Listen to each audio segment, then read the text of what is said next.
Bonjour, je suis Emma, votre copilote personnel.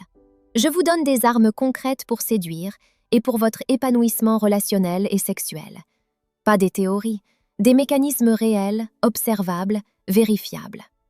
Aujourd'hui, on va parler d'un levier simple, mais mal utilisé, le toucher. Beaucoup d'hommes pensent que toucher suffit. En réalité, la majorité des gestes passent complètement à côté.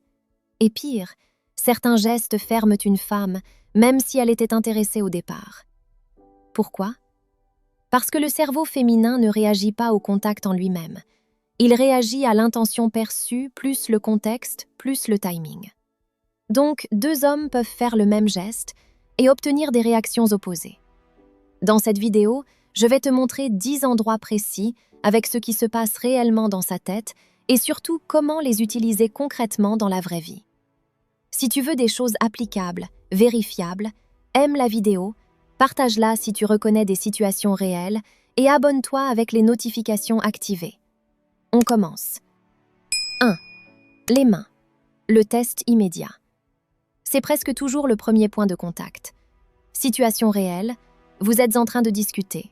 Elle rit. Tu touches légèrement sa main. Ce moment est décisif. Le cerveau évalue instantanément: est-ce naturel? Est-ce assumé? Est-ce cohérent avec le moment? Ce n'est pas émotionnel. C'est un filtre rapide. Si elle laisse sa main, ouverture. Si elle la retire, fermeture. Et souvent, elle ne dira rien. Mais tout est déjà décidé. Erreur fréquente, insister ou revenir trop vite. Bon usage, toucher bref, léger, puis observer. Tu ne cherches pas à séduire ici, tu cherches à lire. 2. L'avant-bras, amplifier la connexion. C'est une zone utilisée inconsciemment dans beaucoup d'interactions humaines. Pourquoi? Parce qu'elle est perçue comme non menaçante, sociale, émotionnelle. Des expériences en psychologie montrent que ce type de contact augmente la confiance, la réceptivité, l'attention.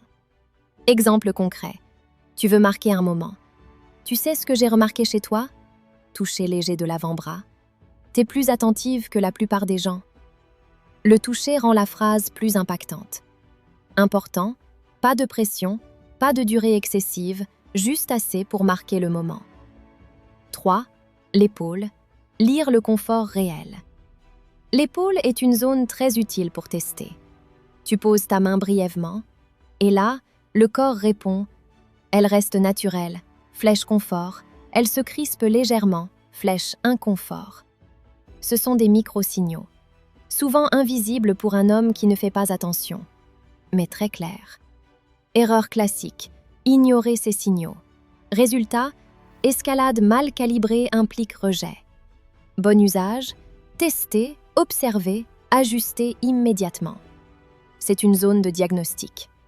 4. Le bas du dos, signal de direction. C'est un geste qu'on retrouve souvent dans les interactions sociales fluides. Exemple réel, tu passes une porte avec elle. Tu poses légèrement ta main dans le bas du dos pour la guider. Ce geste envoie plusieurs signaux. Tu prends l'initiative, tu es à l'aise, tu assumes ton rôle. Mais tout dépend du dosage. Trop fort, intrusif. Trop long, inconfortable. Juste, naturel et attirant.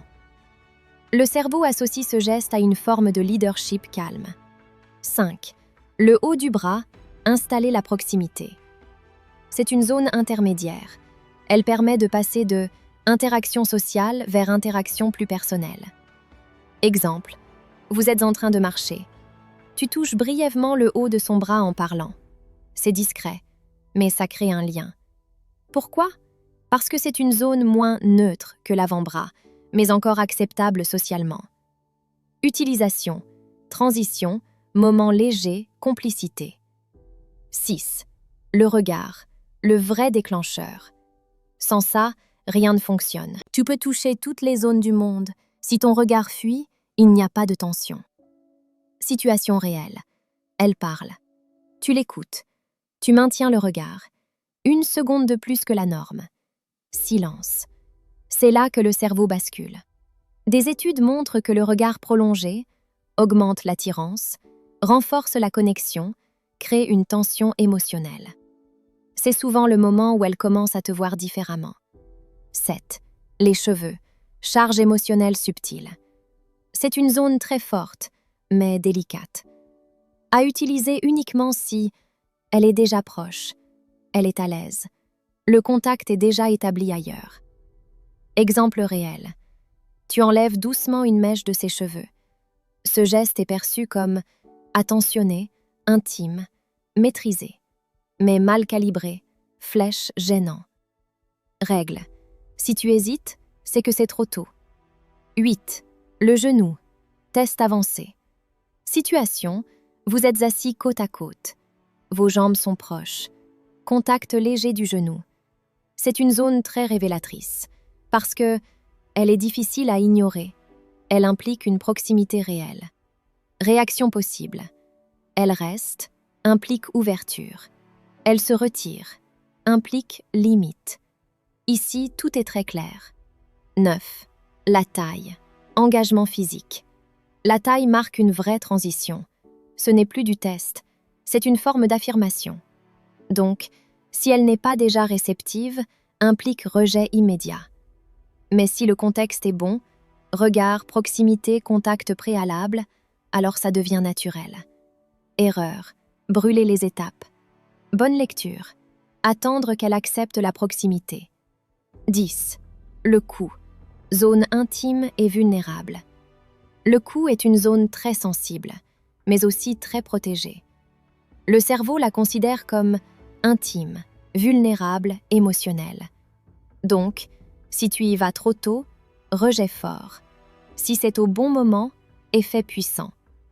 Ce moment arrive uniquement si elle se rapproche d'elle-même, le silence s'installe, le regard est déjà présent. Sinon, tu forces, et ça casse tout. Tu l'as vu, ce n'est pas une question de technique, c'est une question de lecture et de calibrage. Les hommes qui réussissent ne touchent pas mieux, ils lisent mieux. Ils voient les micro-réactions, les ouvertures, les limites, et ils s'adaptent.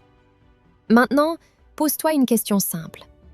Dans tes interactions, est-ce que tu observes vraiment ce qui se passe en face? Ou est-ce que tu agis sans lire? Si tu veux progresser concrètement, écris en commentaire le mot « lecture ». Et si tu veux continuer à comprendre des mécanismes réels, applicables dans la vraie vie, abonne-toi, active les notifications et on va aller encore plus loin.